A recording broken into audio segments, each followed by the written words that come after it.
Hola, bienvenidas y bienvenidos a un nuevo episodio de Soy y Estoy. Hoy traigo nuevamente a una súper invitada. Ella se llama Lula Brogui. Bueno, realmente se llama Juliana Brogui. Pero de nosotros nos conocemos desde que éramos niñas. Prácticamente compartimos toda nuestra infancia. Y pues le decimos Lula desde ese entonces.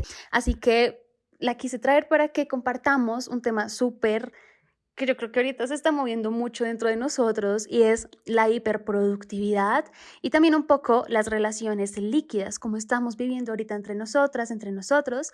Así que le doy la bienvenida a Lula para que la conozcan. También te doy entrada a ti, pues, para que te presentes, para que les cuentes quién eres.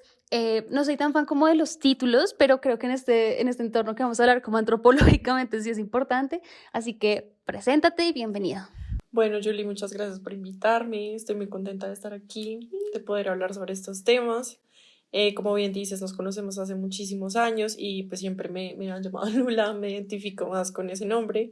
Yo soy mamá en primera instancia y siempre lo digo así porque siento que ser madre es toda una carrera, es todo un trabajo súper duro, pero también pues muy, muy bello, muy gratificante. También soy antropóloga, tengo una maestría una supuesta maestría, ¿Por qué? porque en realidad no fue, o sea... Es como este tema, de hecho, entra mucho dentro de la hiperproductividad. Ok, perfecto.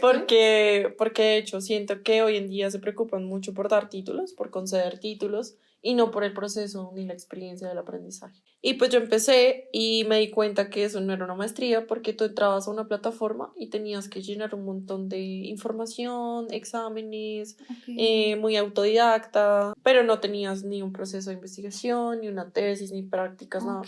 Y la maestría fue en escritura para guión en cine y televisión. Ujú. Y al final yo dije, esto fue un curso. Pero yo tengo el Oh. título de maestría y lo más chistoso de todo es que primero me gradué de esa maestría que del pregrado. Entonces es chistoso, pero ahí lo tengo. Y después de eso dije, no, ahora sí quiero hacer una maestría de verdad en Ajá, escritura. sí. Y estoy haciendo una maestría en escrituras creativas en la Universidad Nacional de Colombia. Y pues también soy deportista y practico jiu-jitsu. Ahorita estoy un poco también con el tema espiritual, con el llamado de Ujú. conciencia. Entonces como adentrándome un poco hacia eso, hacia el budismo. Y me interesan, digamos, muchas cosas y muchos temas de conversación. Súper. O sea, ¿qué tal esta mezcla que es como antropología, que ya de por sí es refritarse la cabeza con toda? Real. Y sumarle eso con el despertar de conciencia espiritual y ya de uno interesarse por algo ya más específico, que es Ujú. como el budismo, ¿no?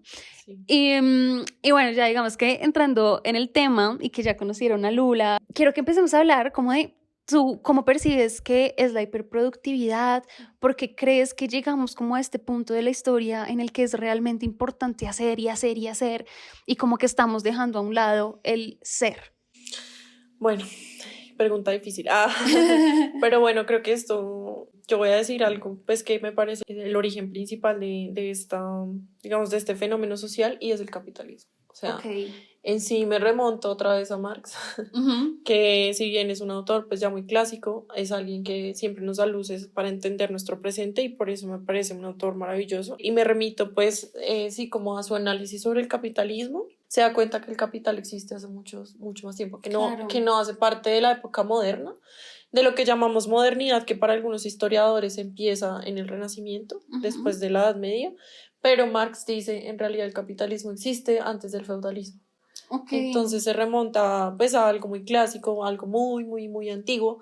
Entonces digamos que esto de la hiperproductividad, primero es un proceso histórico, Ujú. es un proceso muy complejo y algo que es muy interesante de entender sobre la historia y que esto va más desde una visión de Pierre Bourdieu, que a quien le interesa la sociología, la antropología y las ciencias sociales y la filosofía, le recomiendo mucho que lea a Bourdieu porque él precisamente habla sobre cómo la estructura, o sea, las estructuras y la historia no es algo externo, sino que también es algo interno.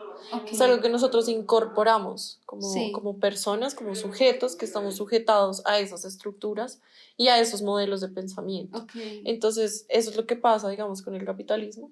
Y es algo que ya no se habla hoy en día porque creo que nos hemos acostumbrado tanto a vivir dentro del capitalismo que ya no conseguimos otra forma de vivir, Sí, total. ni de relacionarnos como seres humanos, Ujú. que no sean pues a través del dinero, a través de la producción o a través de la explotación. Sí. Y esto es terrible porque no solamente a nivel laboral, sino a nivel de todo, a nivel de relaciones interpersonales, a nivel de, digamos, hasta la amistad, digamos, ha sido permeada por este tipo de dinámicas. Y esto para mí es producto del capitalismo y también del neoliberalismo, que es una cosa que es pues como, digamos, algo como el mejor amigo Sí. del capitalismo. O sea, es algo que Ok. lo acompaña y es una ideología muy fuerte, que además lo que suscita es el egoísmo, ¿no? Como el egoísmo en su sentido más puro y digamos, particular. Pero Tacho, yo quiero que me aclares así como para dummies, ¿qué es el neoliberalismo? Pues por si alguna persona tiene dudas, porque igual yo también Ok. las tengo, si soy Sí. muy honesta. Bueno. Y de pronto, o sea, ¿qué se diferencia como el neoliberalismo y el capitalismo y por qué son mejores amigos? Así Ok, como para dummies. listo. Bueno, no, pues el capitalismo es un tema muy difícil, pero bueno, digámoslo, resumámoslo en que es un Sí, sistema político, social y económico que rige hoy en día el mundo, sí. sistema mundo. El neoliberalismo es una consecuencia del capitalismo, Ok. es algo que nace del capitalismo como una ideología, surge en Estados Unidos y ahí se empieza a extender a lo largo del mundo y además acompaña al capitalismo como un refuerzo que además nos trae la democracia, sobre todo y en especial el éxito, que es como el ideal máximo del neoliberalismo. Entonces es súper hiperproductivando, entonces es como tienes que ser una persona exitosa, si tú eres pobre es porque quieres ser pobre o porque en realidad no has querido salir de tu pobreza, esfuérzate. Entonces es como, a mí me encanta pensarlo y de hecho hay una imagen que es un Everest. Ok. Y es una persona que va escalando el Everest y al final está el éxito. Okay. Entonces, esa es como lo que una imagen visual del neoliberalismo sería esa. Y como esa imagen, además, se ha incorporado en nosotros y nosotros pensamos eso en nuestra vida, ¿o no? Que nosotros tenemos que subir escalones, y que nos tenemos que caer, que nos tiene que pasar un bus por encima. Y sudarla así. Sí, o sea, sufrir y sufrir y sufrir, pero tienes que hacerlo porque si no, no vas a ser una persona exitosa. Sí. Y además, eso es súper interesante porque en términos psicológicos, lo que ha generado esa idea del éxito es un montón de frustración. Sí. Un montón de frustración, lo que genera depresión, ansiedad, un montón de cosas que yo digo hoy en día que la depresión y la ansiedad son enfermedades sociales. Sí. No son enfermedades individuales, son enfermedades sociales. Y además, siento que hoy en día yo pensaba mucho en términos psicoanalíticos, de cómo era el super yo clásico de hace unos 50 años al super yo de ahora. Explícanos, porfa, esa categorización del yo, el super yo. Bueno, pero, espera, quedó explicado lo del capitalismo, el neoliberalismo y por qué son amigos. Ajá, sí. Entonces ahora sí puedo pasar al otro tema. Freud, como el padre del psicoanálisis, decía que todos los seres humanos, amo el psicoanálisis, o sea, para el psicoanálisis no existe la normalidad ni la patología porque todos estamos locos. Ok. Porque en la modernidad hay un principio regidor que es la ambigüedad y la falta de solidez, que eso también lo dice Bauman, ¿no? Sí. Cuando Bauman ahora sobre la modernidad líquida, tiene mucho que ver con esto que dice Freud y con lo que dice, por ejemplo, también Marshall Berman, en Todos los sólidos se desvanece en el aire, que es uno de mis libros favoritos acerca de la modernidad y se lo recomiendo un montón. Okay. Y como esto también viene a la idea de que no existe el mundo y existo yo por fuera del mundo y yo soy un ermitaño aislado completamente, aunque lo pretenda ser, eso no existe. Okay. O sea, nosotros somos lo que somos gracias a nuestra familia, las experiencias que hemos tenido, la infancia que tuvimos, lo que hemos vivido, lo que seguimos aprendiendo, etcétera, etcétera, nuestros propios caminos. No hay una separación tajante entre el sujeto y la sociedad. Freud dice entonces que el principio que nos rige como seres humanos es la fragmentación. Okay. Y nos fragmentamos en un yo, un ello y un super yo. El yo está en la mitad. Okay. El super yo es como el padre.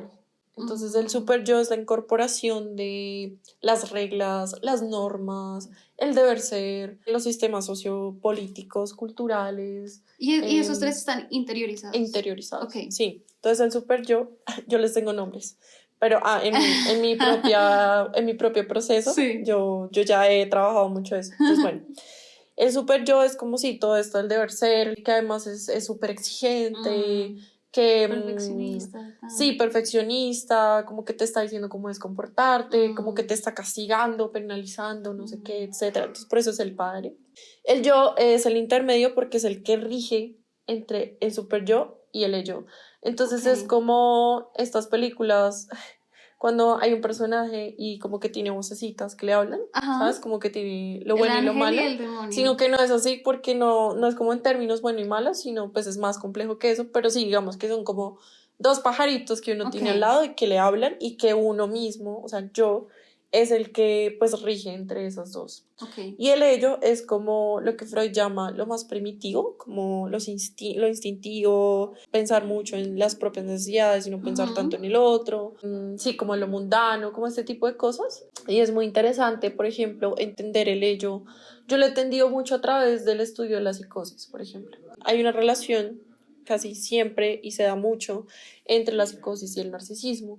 Entonces las personas que tienden a ser narcisistas están muy conectadas con el ello. Sí, porque están muy conectadas con la necesidad, con lo instintivo, con lo primitivo. Entonces no son capaces de ver al otro. Eso es lo que pasa. Entonces hay una desconexión un poco con el super yo, que también sería esta moral, ¿no? Como de lo que nos demanda la ley, por ejemplo, la constitución o de cómo debemos comportarnos y no asesinar al otro ni hacerle daño. Entonces eso. Y pues en mí, ya que lo dije, mi super yo se llama Juliana, porque además es mi nombre. Entonces cuando a mí me dicen Juliana, yo me siento regañada. Entonces para mí ese es mi super yo. Y mi yo soy Lula, y a mi ello no le tengo nombre, pero sí a mi sombra. Mi sombra se llama Emma. ¡Wow! ¡Qué loco! Pero esa es una teoría más junguiana, la de la sombra, que es otro tema increíble que me fascina hablar. Pero ahí está eso. ¡Wow! No, súper interesante. ¿Y cómo van hasta ahorita? O sea, creo que es mucha información, pero lo dices de una forma muy clara. Y además que dices temas que de pronto, si uno se pone a leer, por ejemplo, a Foucault o a Bourdieu, puede que uno se enrede mucho más, y tú como que desenglosaste todo para que lo entendiéramos con más facilidad. Y hay un tema que mencionaste y fue, o sea, como la palabra se me quedó así, fun, para que la toquemos aquí, y es el éxito. Porque ¿cómo se dice? Byung-Chul Han, él habla mucho en el libro de la Sociedad de Cansancio, bueno, como en su trabajo que hizo, sobre que ya no necesitamos a alguien que nos explote. Sí, digamos que antes era como, ay, el jefe me explota, hay como todo un sistema que me explota, sino que ahora eres tú misma la que se explota. Entonces ya no necesitamos un ente exterior, porque todo el tiempo estamos diciéndonos a nosotras mismas, no, pero ya debo aprender a meditar, ya debo sanar mis heridas de la infancia, ya debo también triunfar en mi carrera, ya debo tener 20 millones en la cuenta, además tengo que tener estos outfits, además debo mejorar mi relación con la familia. O sea, como que todo esto gira en torno a que nosotras mismas ahora somos como nuestras verdugas, por decirlo de una forma. ¿Qué opinas tú de esto? Y qué nos puedes decir también como profundizando en Byung-Chul Han, porque me parece que la sociedad del cansancio como que literal, pues nos resume la sociedad del cansancio, literal. No, pues qué tema, o sea, me parece muy bueno, me parece un tema buenísimo y además súper complejo y muy interesante e importante, como no solamente hablar, sino de realmente preguntarse uno cómo está viviendo esa hiperproductividad en su vida. Porque pues yo me acuerdo que habíamos hablado de esto hace unos meses y yo en ese momento no era tan consciente de lo sumergida que estoy en la hiperproductividad y lo mucho que me genera ansiedad, o sea, pensar en eso y como saber que eso está, o sea, cómo es la sociedad y que eso funciona así y que esos mecanismos de represión, de castigo, o sea, yo no sé qué diría Foucault como en este momento de la vida si volviera a escribir vigilar y castigar, pero yo creo que sería como te autovigilas y te autocastigas. Como, ya no sería vigilar y castigar, sino autovigilancia y autocastigo. Porque tienes toda la razón, o sea, tienes toda la razón. Y yo siento que por eso, digamos, el super yo moderno, el super yo de ahora, contemporáneo, más cercano, es muy, muy violento, es súper demandante. Y yo lo veo conmigo misma cada día y digo, o sea, por un lado, y eso fue un cuento que escribí, de hecho, hace poco pensando en eso, en el super yo, en mi sombra y en mi yo. Yo digo, por un lado, mi super yo es como se levanta y es como tengo que hacer esto, y lo tengo que hacer bien y comportarme y mantener la compostura y, mejor dicho, ser súper precisa y súper perfecta, y si no, pues eres lo peor del mundo y muérete. O sea, de verdad es así, o sea, yo lo vivo en mi vida día a día y es muy duro.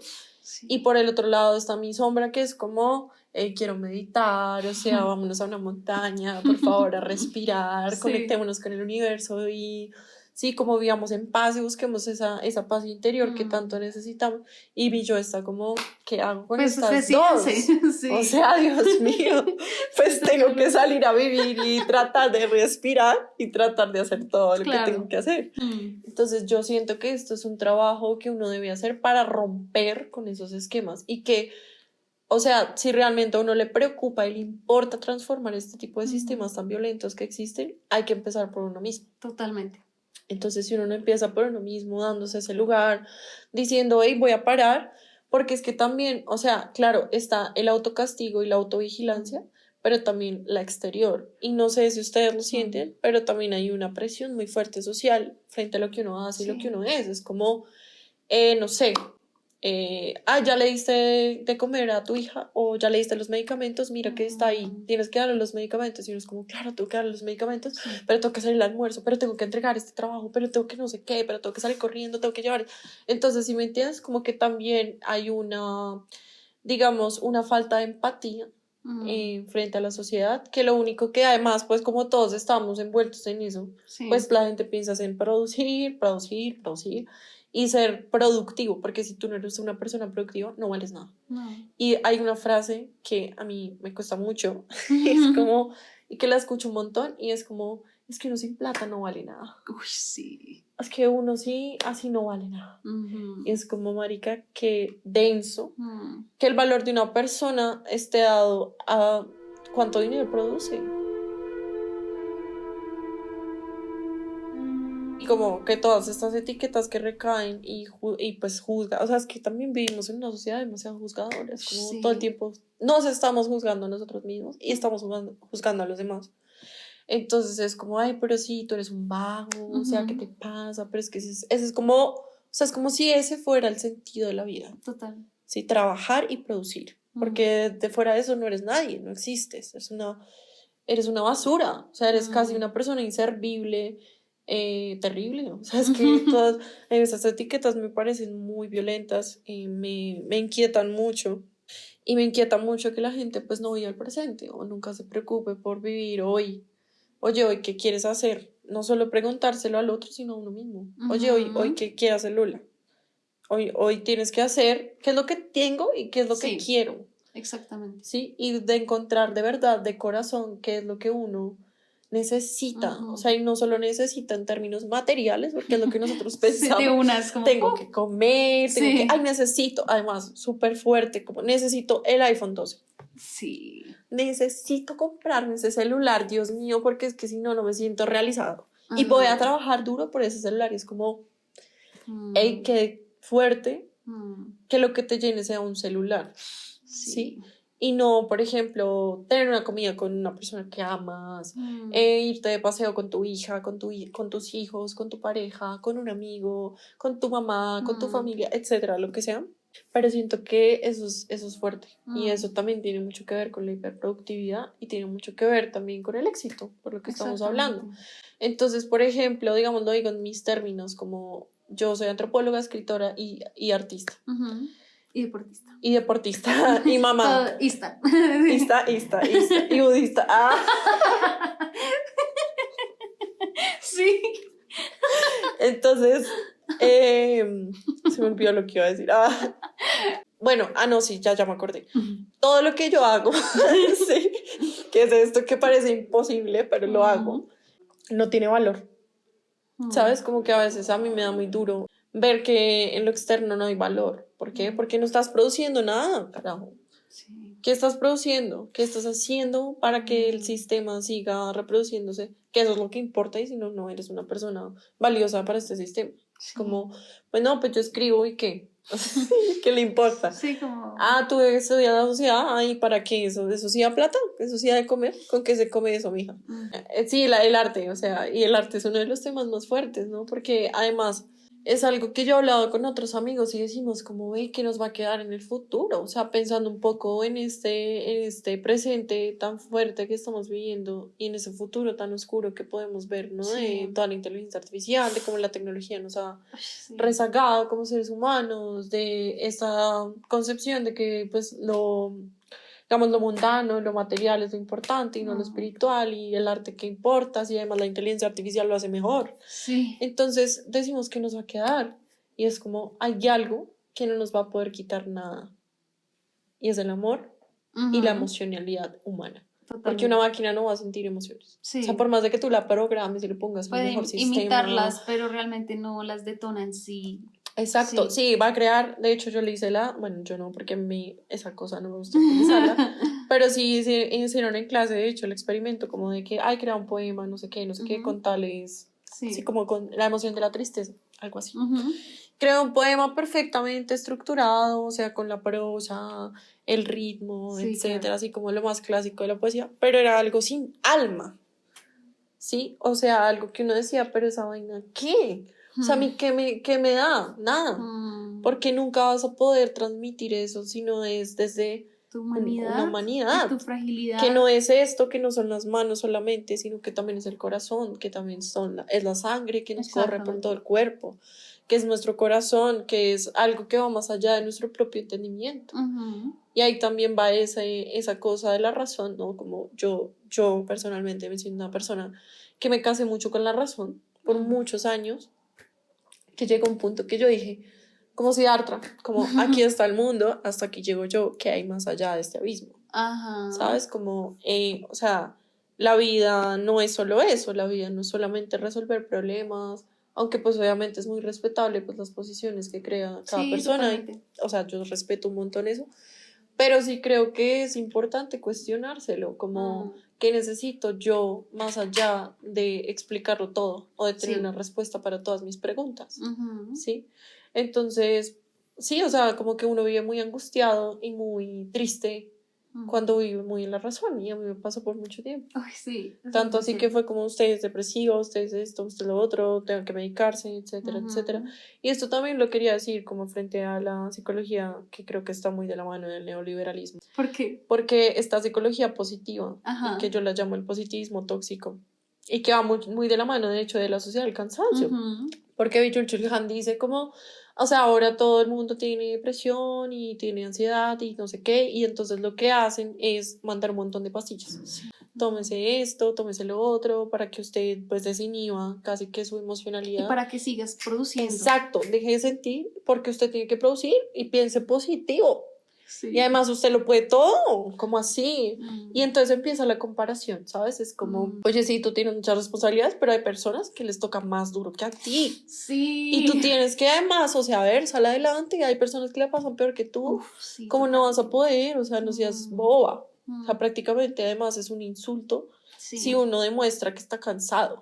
¿Sí? Si uno dice, estoy agotado, hoy me siento mal. Pero, pero ¿qué? Antes tiene casa y está comiendo y no está viviendo en la calle bajo un puente como otras personas que se mueren de hambre. Y no es como... O sea, no estoy diciendo que esté peor, pero si yo me siento así, es como valídenme que yo me siento así. Y escúchenme y sepan escucharme. Totalmente. Entonces eso me parece muy fuerte y siento que o sea, la psicología refuerza mucho ese ideal porque también quiere producir personas que sean funcionales para el sistema. Entonces no es como el reconocimiento de la tristeza como una emoción que además se vive y se tiene que vivir en la vida. O sea, es como todo el mundo va a pasar por eso y toda emoción tiene algo que decirte. Y si tú no la dejas entrar, las emociones son como, a mí me encanta pensarlas como personajes que te tocan la puerta y que si tú no la abres, nunca vas a aprender nada de ese personaje. Nunca vas a aprender, nunca vas a escuchar a la tristeza o a la ira o a la rabia o a la vergüenza, qué es lo que te tiene que decir y qué es lo que tú tienes que aprender de eso sobre ti mismo. Y eso no lo permite la sociedad. ¿Por qué? Porque como así, usted qué tiempo de tristeza, va, que me hágame este informe y me lo imprime ya y me lo pasa. Y si no, chao, suelto. Entonces eso es algo muy, muy difícil. Ay, sí, totalmente. Y qué bien que lo hayas mencionado, porque mira que yo hace unos días hice como un análisis para un TikTok del mindfulness y como de si es una herramienta de conexión o si es una herramienta que perpetúa la hiperproductividad. Y es porque el mindfulness en su esencia pues significa ser mindful, estar como presente, ¿sí? Estar aquí y ahora. Pero entonces siento que esto se ha tergiversado mucho y se ha visto más que todo como una herramienta para, estás estresado en tu trabajo, usa estas herramientas de mindfulness, respira profundo y luego vas a poder hacer tus tareas. Sí, como que vas a seguir haciéndolo. Claro. Entonces es como, hay muchas herramientas que hemos tomado de Oriente y que de verdad, hasta qué punto es apropiación cultural también, ¿no? Pero es también como, ok, tenemos un montón de herramientas, pero siempre, o sea, el capitalismo y el sistema en general, ignorando los sismos, sí, porque está también el socialismo, el comunismo, o sea, ignorando como todos esos sismos, en general siempre está como el mismo sistema que te dice, necesito que salgas de ti, o sea, necesito que salgas de tu interior y que cumplas con todo esto. Entonces, tenemos estas herramientas, pero ¿para qué las estamos usando? Entonces, tú puedes ser mindful, puedes usar el mindfulness para de verdad ir a tu interior y decir, ok, yo llevo sintiéndome de verdad fatal estos meses, ¿qué me pasa? ¿Qué me duele? ¿Qué siento? O incluso no para pensar eso, sino para disfrutar el momento en un parque y decir, ¿qué escucho? ¿Cuántos pájaros hay? ¿Cuántas flores? Y no para simplemente, güey, estoy reestresada ahorita en el trabajo, voy al baño, hago las respiraciones que me dijo la psicóloga y sigo. Entonces es como, primero se está tergiversando todo y se está capitalizando también la espiritualidad de una forma en la que es muy, o sea, es como una cachetada de verdad a nuestra propia alma y todo con un fin súper mundano y se está literalmente como manchando las herramientas que igual han llegado a nuestra vida para ir hacia adentro, ¿no? Eso sí es súper importante, o sea, eso pues era lo que decíamos un poco sobre cómo se consume y cómo se vende esta espiritualidad en internet, Sí. que es algo que yo creo que todos debemos como tener cuidado con eso y ser honestos con nosotros mismos, ¿sabes? Como que siento que ese problema puede resolverse desde la honestidad y desde la sinceridad con uno mismo, pero de verdad conectándose y diciendo, hey, yo estoy siendo honesto cuando respiro 5 minutos y vuelvo a trabajar. Exacto. O estoy siendo deshonesto conmigo mismo y de verdad no me estoy dando mi espacio. Estoy ignorando lo que de verdad mi cuerpo y mi mente me está pidiendo, que no es una respiración. Lo que yo siento me estoy ignorando. O sea, yo ¿por qué? Porque en nombre de la productividad, en nombre de que el trabajo, en nombre de que no sé qué. Y pues obviamente, o sea, es difícil porque nosotros tenemos que comer, ¿no? Sí. Y, o sea, no es como dejen de trabajar, amigos, sálganse de las empresas y quemen todo. Además que estamos desde una visión también muy privilegiada. Exacto. Sí. Y eso es muy importante decirlo. O sea, sí, o sea, tenemos todo. O sea, yo nunca he aguantado hambre. En realidad. Sí. Si la aguantaba es porque he querido, pero no porque me haya tocado. Sí, exactamente. Es algo muy diferente. Exacto. Entonces yo sé que la gente tiene esas necesidades, pero eso es algo que tiene que empezarse a cambiar desde uno. Entonces esto es algo muy bonito, yo lo digo desde mi propia experiencia, por ejemplo, con mi sombra. Quisiera decir que para mí, de hecho, mi sombra ha sido la luz en la oscuridad y ha sido mi luz y ha sido casi que mi guía interno. Yo tengo muchos problemas con la idea de Dios. O sea, a mí la idea de Dios me confronta, me cuestiona, no me gusta, lo siento como un amo y yo como una esclava, ¿sabes? Como... Sí, no, digamos, tengo muchos problemas con esta idea, también pues porque mi familia es muy católica. Sí, y pues yo siempre he vivido sumergida en esta idea de usted tiene que, sí, como muy también desde el sacrificio, y creo que además lo he incorporado, o sea, aunque lo haya cuestionado. Sí. Pero entonces a mí eso me ha gustado mucho el budismo y es como entender que en realidad no hay un dios, no hay como una deidad, sí, como el superhéroe supremo que uno debe seguir y es el modelo, pues además de Buda, que pues es más que Buda, sí. Es como entender que el guía no es solo, no puede ser solo externo, sino también interno, como que el maestro no lo va a encontrar a uno en el momento que uno lo necesita. O sea, puede pasar, pero también puede pasar que en el momento en que uno lo necesita se despierte un guía internamente. Y eso siento que me ha pasado con Emma, de haber trabajado esa sombra, de haberla visto, de haberla reconocido, de haberla sacado a la luz, como que se volvió mi luz. Y eso ha sido muy bonito porque de hecho una de mis etiquetas en la vida ha sido depresiva. Ser una persona depresiva. Tú sufres de depresión y ya es como una sentencia de muerte, pero además es como una enfermedad que te acompaña a lo largo de tu vida y que tú no sabes si algún día te va a soltar la mano, ¿sabes? Claro.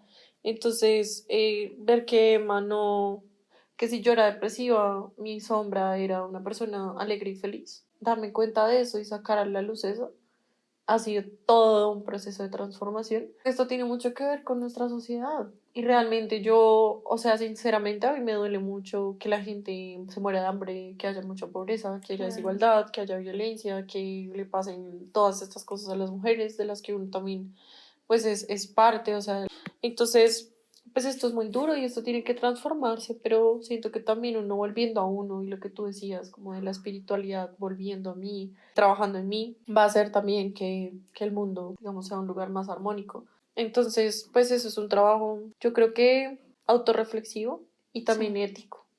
Entonces, Sí. Como eso. como la responsabilidad que tenemos también como humanos, como humanas en este planeta, ¿no?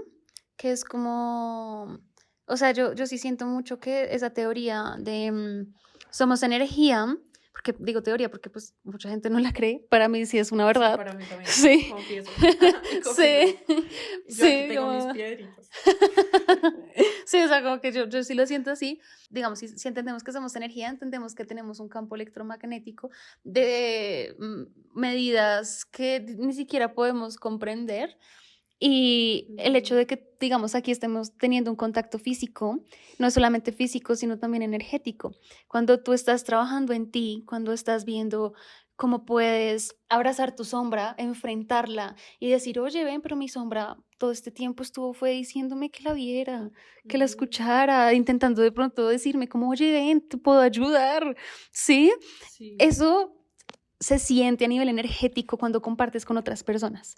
Y yo siento que la mejor forma de ayudar a los demás es por medio del ejemplo, por medio de cómo te ven a ti, de cómo ven que Sí. tú estás sintiéndote, cómo ven que te expresas, que vives tu vida. Y así vamos siendo una cadena, como la gripa, sí, pero de una forma como más bonita. Y es como que se te puede también ir pegando, así como si estás en los lugares incorrectos con las personas que de pronto no resuenan tanto con este avance espiritual, también se te va a pegar algo.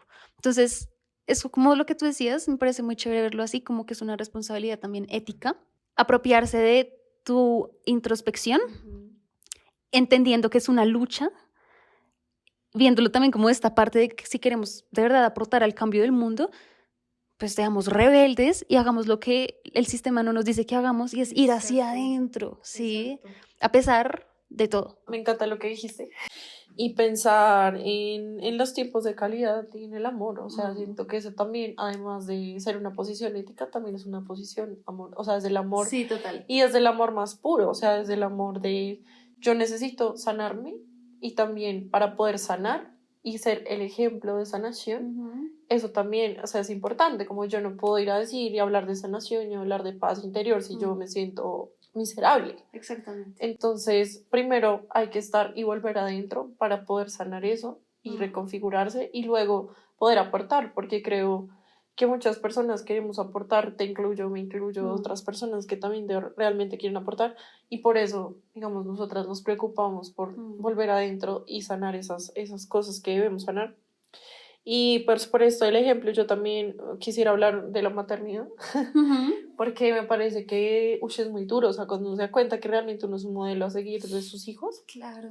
es tenaz, es como uff. Y esto para mí es una verdad absoluta y Donatella llegó a este universo para enseñarme a sanar y para enseñarme a estar en paz conmigo misma y con el universo, porque realmente es una responsabilidad muy grande y es como algo que no, o sea, desligándola de la hiperproductividad es algo que va más allá y dice, hey, llegué yo en este momento y Sí. ya no es como pospon tu espiritualidad, pospon esto, sino que realmente tienes que, si quieres, pues no en términos de ser una buena madre, pero sí ser un ejemplo de amor, de vida y de armonía, pues tienes que trabajar en ti. Empezar Sí. a dártelo a ti mismo. No, y lo peor de todo es que en la maternidad es en un momento muy crítico de una mujer porque además uno se deja a un lado.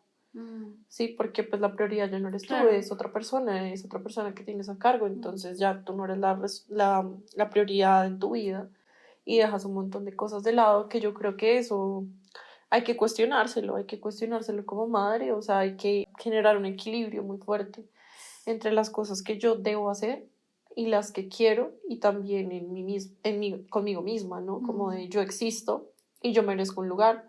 Sí. Y tampoco dejárselo otra vez, ¿no? Como autovigilarse, como autocastigarse. Sí. No, es que yo tengo que el sacrificio, ¿no? La maternidad, yo creo que es de los roles más cargados de sacrificio que hay, si no es el más, en realidad. Sí, entonces claramente. Siempre es como, no, yo tengo que, y no importa si no duermo, y no importa si no como, porque mi hijo está primero. Y está muy bien, o sea, yo de verdad creo que mi hija es mi prioridad, pero yo también lo soy, porque si yo no estoy bien, ella no va a estar bien. Claro. Y ella lo que va a recibir es, pues, dolor, y ver ese dolor en mí, como reflejándose en sus ojos, porque es que además, y esto es algo que a mí me ha enseñado mucho, no es algo que yo me invente y yo crea, ay, no, sí, de pronto si yo estoy triste, mi hija está triste. Mi hija tiene una condición que se llama dermatitis atópica. ¿Y qué es la dermatitis atópica? Es una somatización de las emociones de los padres. Y mi hija ha sufrido mucho a través de su piel, que además la piel es el contacto con el mundo exterior. Wow. Los dolores y la tristeza, el dolor, la frustración, la angustia, la ansiedad, todo eso. ¿Por qué? Porque yo he estado así. Y no es como tampoco esta idea de, ay no, tienes que ser positivo y oye, ya ponte los pantalones y sonríe, bueno, porque todo está bien, porque estás bien y porque estás vivo. No, pues ¿y tampoco. ¿Y porque hay gente peor? Exacto. O sea, tampoco, pero sí es como, hey, si estás mal, si estás sufriendo. Admítelo. Sí, date cuenta, o sea, como acéptalo, sácalo y haz algo. No te quedes tampoco en la queja, ¿sabes? Como me siento mal, me siento mal, me siento mal, me siento mal, sino también como actúa. Exacto. Y haz en acciones cosas para estar mejor. Y esas acciones, aunque duelan, aunque sea como separarte de la persona que más amas, aunque sea, no sé, cambiarte de país, hazlo, ¿sabes? Eso es lo que va a hacer que tú avances en ese camino de sanación.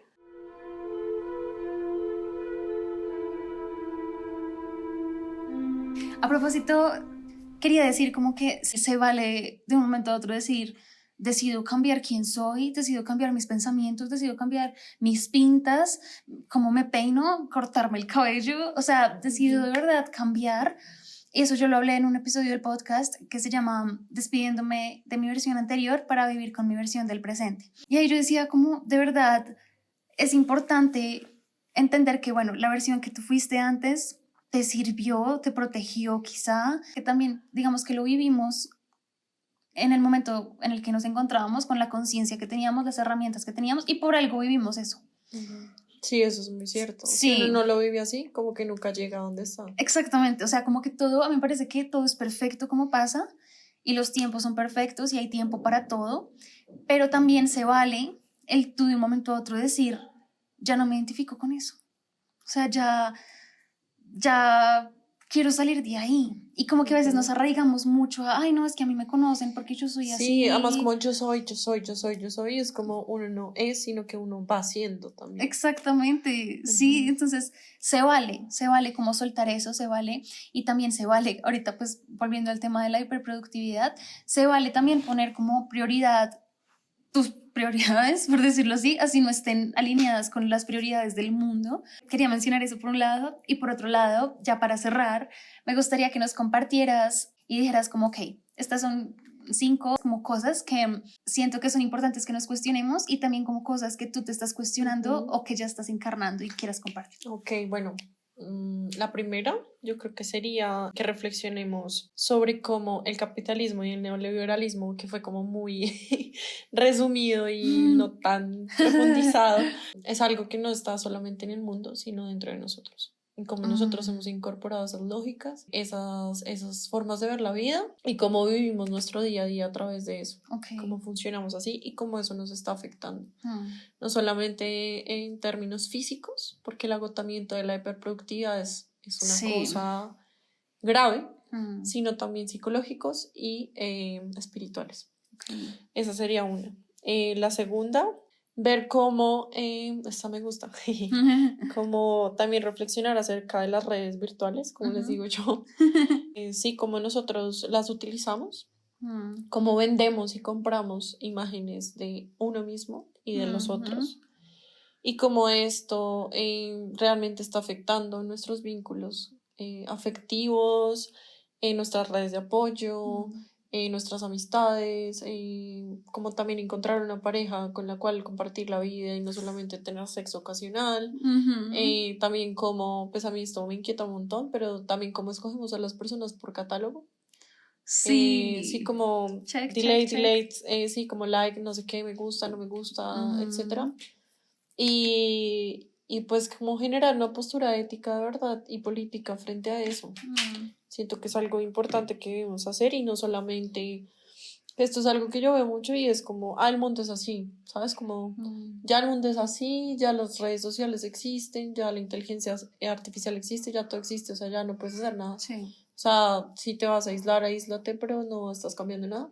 Yo creo que de hecho sí podemos cambiarlo y precisamente es esa, lo que tú decías, como esa actitud de rebeldía y contrahegemónica lo que nos va a hacer pues realmente resistir ante eso, porque no es como comerse el cuento y entonces yo me como todo y así es, ya, y pues ¿qué hacemos? Y pues así es la vida y listo, sí. Y pues así, no, pues no. Sí. Exacto, entonces esa es otra que quería decir, pues esto sí es más como desde mi maternidad. Súper. Y es que yo siento que uno realmente debe reflexionar mucho de cómo se está dejando de lado, de cómo nos envenena esta idea de la buena madre y la mala madre, que me parece algo súper violento, que como mamás debemos romper eso. O sea, no existen las buenas y malas mamás, solo somos mamás, siendo nosotras mismas. Humanas. Y no tenemos que dejar de ser nosotras mismas para ser mamás. Y eso es algo muy importante, como no vas a ser la buena madre por dejar de ser Juliet, o porque yo dejé de ser Lula, o porque mi mamá dejó de ser mi mamá, como era, o sea, su personalidad y su identidad. Entonces siento que eso es muy importante y como que trabajamos en nosotras y no solamente en pues generar dinero y lo que necesitamos, que obviamente es súper importante, y tener un hijo es una cuestión muy difícil y costosa, pero no dejarnos de un lado. Y eso de verdad es algo que yo quisiera poder hablar con muchas mamás como de nuestros tiempos, que además pues son pocas, porque ahora pues la gente tampoco es que quiera mucho tener hijos. Pero bueno, ese es otro tema. Y lo otro sería, no sé, ¿qué más hablamos? Hablamos de un montón de cosas. De pronto, de integrar la sombra. Bueno, sé, como el tema psicoanalítico. Sí, más esa parte interna. Yo creo que, bueno, como en mi proceso, la verdad este año ha sido mi año de la espiritualidad, pero con toda, o sea, desde enero fue como ¡fun! Destrucción. Y destrucción máxima, o sea, se me cayeron todas las torres de la vida. Denso. Y vino a mí algo que yo no estaba buscando. Y eso también es algo budista, ¿no? Claro. Como que ya había mencionado. Entonces, encontrar eso, que me encontró a mí, de hecho, un libro muy hermoso, Siddhartha, de Hermann Hesse. Entonces, que era algo que yo quería leer hace muchos años, pero nunca había tenido la oportunidad. Y no, como porque, o sea, ni siquiera puedo explicar por qué. De pronto porque no tenía tiempo, no era el momento, no sé cómo explicarlo, es un misterio. Era el momento para que lo leyeras, era este momento. Y un día dije en mi biblioteca, ¿será que yo tengo ese libro? Y yo decía, no, pero yo ese libro no lo tengo, yo nunca lo he comprado, ni lo he visto, ni nada. Y miro mi biblioteca y lo veo, y estaba ahí. Y yo como que no me podía explicar cómo había aparecido ese libro. Y luego de leerlo dije como, hey, esto es lo que yo estoy buscando, como así, o sea, increíble. Eso es muy lindo. Entonces, como también trabajar en uno y confiar en el proceso, también eso es súper importante. Había otra cosa que yo quería decir. Bueno, algo que a mí me encanta mucho, como para que pensemos, que dice Bauman, de hecho, en El amor líquido, en su libro El amor líquido, que por cierto es increíble, y es que hoy en día está muy de moda lo físico, pero no lo metafísico. Y es algo que yo, o sea, pienso mucho, sobre todo y en especial en cuanto a las relaciones intrapersonales y afectivas, porque pues pienso que ya este tema de tener una pareja estable, sin como encontrar a alguien con quien compartir la vida, la espiritualidad, las emociones, todo, etcétera, se ha vuelto como casi una imposibilidad. Porque el amor es líquido, ¿no? O sea, ya no hay ninguna solidez, ni nadie busca esa solidez, pues porque es más divertido, yo qué sé, pues estar buscando gente por catálogos, como un producto que tú compras y tiene fecha de caducidad. Muy capitalista también. Exacto, es una lógica mega capitalista y por eso yo pienso que uno debe no pensar el capitalismo como allá, como algo que está por allá, quién sabe dónde, en Estados Unidos, sino algo que está de verdad, o sea, nosotros, dentro de nosotros y en la forma en la que actuamos e interactuamos todo el tiempo con los demás. Entonces siento que precisamente es esto, como ver mercancías que uno compra, usa, desecha. Esas son las relaciones humanas hoy en día. Wow. Y a mí eso me duele, me cuesta, me ha costado mi propia experiencia mucho, pero creo que es algo que debemos reflexionar y cambiar y de verdad decir como así, o sea, el amor sí es posible, porque yo creo que el amor es esto. Total. O sea, que me use, no usar al otro, sí, como que eso no tiene sentido.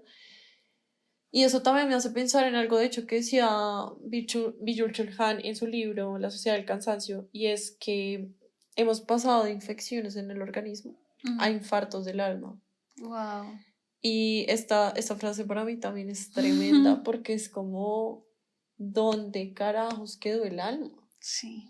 O sea, porque nosotros hemos desechado esa idea, porque desechando esa idea, como que terminamos desechándonos a nosotros mismos también. Totalmente. Si no lo llames alma, llámalo energía, llámalo espíritu, llámalo llave, Shiva, o sea, sí. Dios, Cristo, lo que sea, pero es algo que está en nosotros. Totalmente. Entonces, si nosotros solo decimos que lo importante es trabajar, pues como que realmente, o el dinero, que además el dinero es el Dios de nuestro tiempo. Sí. Entonces, pues nada, romper eso, romper esa idea y cuestionárselo. Y por último, no sé, como algo más, falta la última, la quinta. Como de pronto, ¿cómo podemos discernir entre si estamos siendo hiperproductivos o si estamos siguiendo una pasión, por ejemplo? Ok, sí, claro, eso es importante. Claro, sí, no. O sea, como que el tema de la hiperproductividad puede caer en el extremo. Es que todos los extremos son nocivos, sí. ¿No?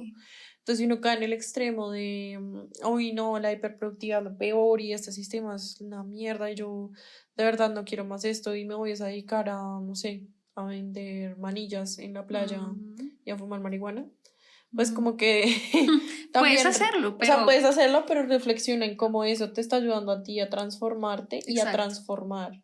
Porque pues si a ti de verdad te inquieta eso, pues como que ese es el camino, ¿no? De la transformación, de la transmutación, del cuestionamiento y no pues el de también darle la espalda, ¿no? Un poco al mundo y a uno mismo. Eso también pues es como no darse la espalda, pero también tampoco caer en el otro lado como que sería el de la hiper super productividad, que es como tengo que trabajar, tengo que ser exitoso, súper bien, no, si yo todo sola, yo soy mamá, independiente, sola, trabajo, hago el almuerzo, no sé qué, la Mujer Maravilla, y es como, porque, bueno, lo digo como más desde el rol de mujer, y eso es como lo que nos están vendiendo mucho ahora. Sí. Que miles y miles de tareas con un super yo gigante y es como, pero ven, eso hacen las mujeres.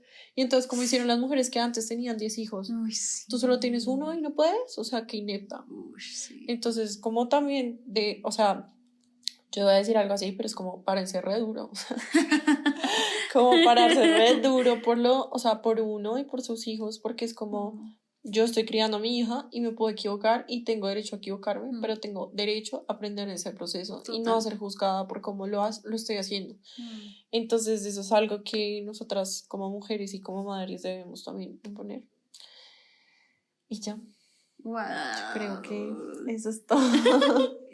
Ay, pues súper. Muchas gracias por invitarme. Gracias a ti por aceptar la invitación. De verdad me encantó esta conversación y espero que quienes la hayan escuchado, quienes hayan llegado hasta este punto del episodio, pues también algo les haya hecho clic, algo quizá les haya resonado. Sí. Estos espacios me encantan porque se trata también de escuchar otros puntos de vista y eso me fascina, o sea, como poder ver quizá cosas que yo pienso o siento como desde otra historia, desde otro cuerpo humano. Y nada, espero que de verdad les haya sido de ayuda. Recuerden que si les gustó este episodio pueden darle like, comentar o suscribirse en el canal de YouTube o poner el rating de las estrellitas en Spotify, en el perfil del podcast. Mil gracias, Lula, por acompañarnos. No, a ti, Julie. Sí, muchas gracias a todos por ver esto. Sí, infinitas gracias. Y nada, ahí nos estamos hablando, nos vemos en otros episodios y recuerden que aquí somos y estamos. Estamos. Chao. Chao. Eh. Todo así.